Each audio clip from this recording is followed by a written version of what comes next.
This stopped being a construction story.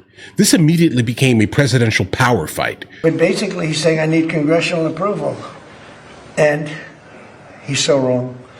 This is being financed privately. It's a donation that's being given by companies, very rich people, so that for 150 years they've wanted a ballroom here. We're going to have the finest ballroom, I believe, anywhere in the world. And he said, we need congressional approval. Well, they don't get congressional approval from the White House. When they do things, they don't, especially when we didn't ask for any tax money. We have no tax. This is taxpayer free. We have no taxpayer putting up 10 cents. And I see right here, I just wrote it out, he said, we need congressional approval. Well, we built many things at the White House over the years. They don't get congressional approval when they build in the White House. It's totally separate.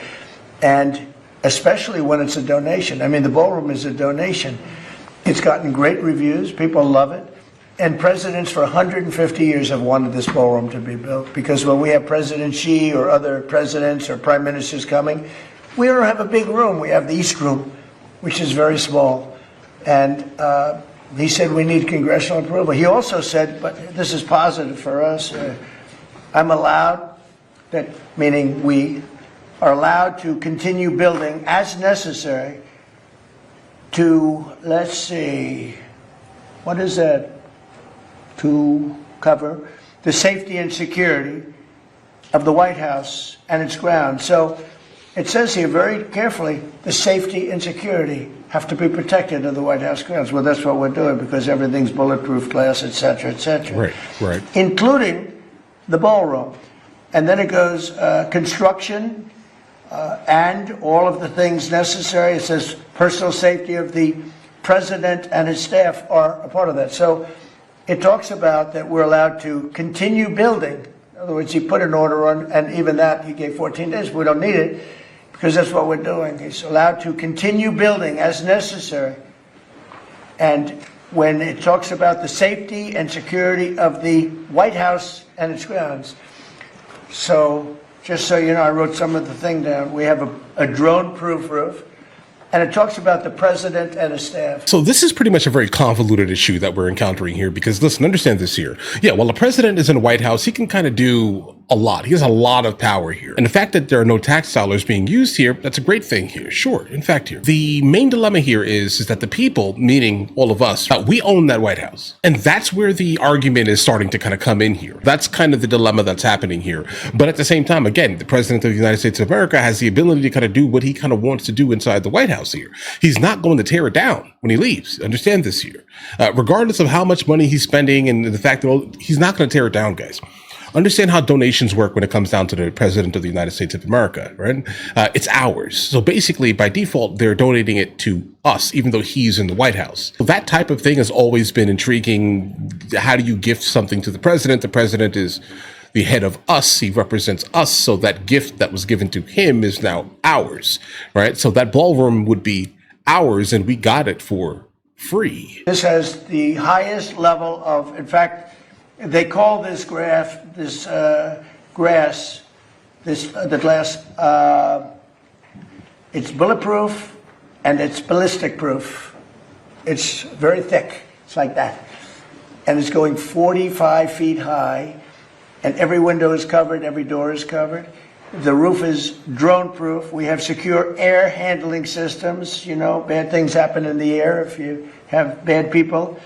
We have bio defense all over. We have secure telecommunications and communications all over. We have bomb shelters that we're building. We have a hospital and very major medical facilities that we're building. We have all of these things. So that's called, I'm allowed to continue building as necessary. So think of that, for the safety of the president. So we have all these things. So on that, we're okay. Where he's totally wrong, and he made, a statement, that's fine. But I'll give you an example. You have right here, $300 to $400 million, depending on finishes. If I use very expensive marble, if I use very expensive wall coatings, if I could bring it up to 400. Otherwise, we're right now ahead of schedule, we're under budget. But depending on finishes, from 300 to 400 million dollars are being given by great people, people that you all know. Rich people, rich companies, big companies. They wanted to see this built because every president, literally for 150 years, has needed a space like this. Many of you have gone to the tent when we have a president of a big country or somebody being honored of great distinction, and they sit in a tent, and if it rains, you get soaked because the grass gets wet here very fast. It's a wet area. They used to call it a wetland, but I guess they don't do that for the White House, but it's essentially a wetland. And when it rains, you're in trouble.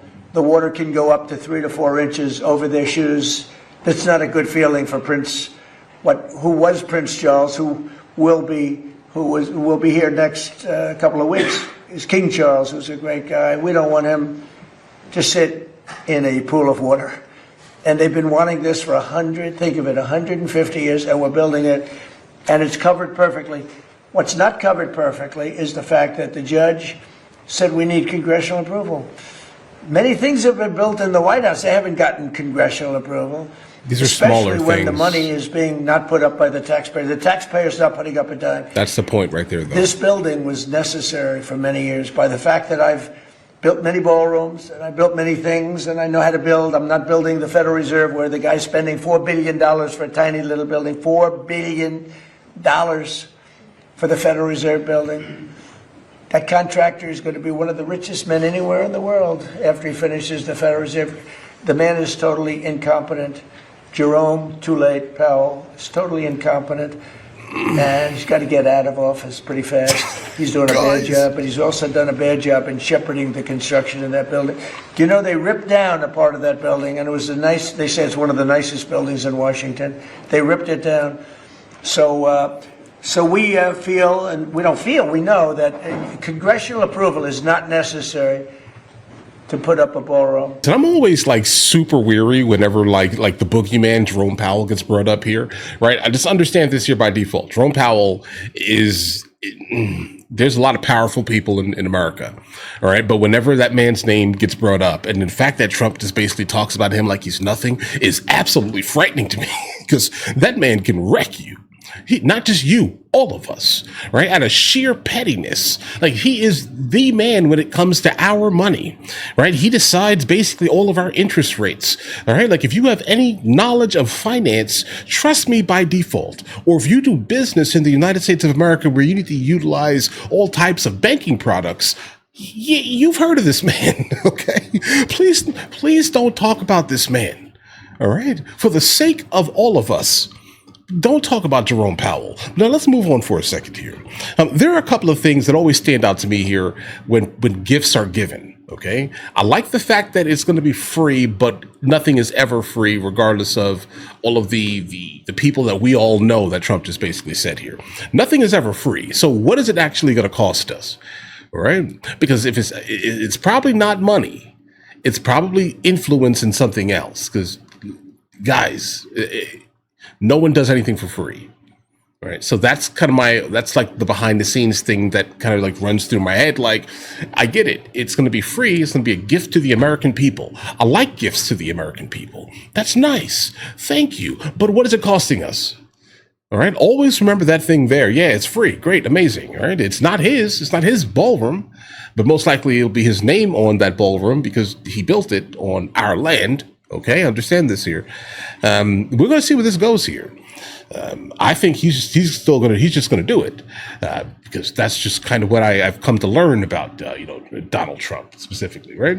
I think he's just going to do it, and if he does, great, right? We get a free ballroom. I like that. It's probably going to be amazing because Trump is extremely opulent as a man, right? Extremely opulent. But what is it going to cost us? That's kind of the only thing that I kind of can't move on from, at least, right? It could cost us something absolutely crazy, right? Potentially, right? At least potentially. I get it. All of these companies are giving the American people money to get closer to something to assert their influence, right? That's all I see in the back of my head. But again, you know, we'll see where this all goes here. Everything is just an assumption until it's confirmed here. But again, if we get a ballroom, cool, guys, because we didn't have one before, right? And he's right here. Like, listen, why are we, putting people in a tent with rain and water all over the place here, guys? Why are we doing that? Wet grass? They don't have wet grass when we go there, right? Not we, because we're not welcome, right? But our leaders, when they go there to all these super opulent places in Europe, right, with marble floors that were built like 10,000 years ago, that's an exaggeration. Please don't call me out in the comments over my ridiculous exaggeration, all right? But you get what I'm saying here, all right? They go there and they're living it up here, guys. Look at all these buildings. If you guys have ever been to like old Europe, bro, there's no grass. There's no wet grass. You're putting like foreign dignitaries in. You're not doing that. So yeah, I guess I get it. I like the idea of it. But again, what is it going to cost us? I'll end there, guys. Listen, you guys have an absolutely amazing day. Enjoy your day thoroughly. If you guys are new here, please like and subscribe. And in the meantime, I'll go ahead and catch you guys later.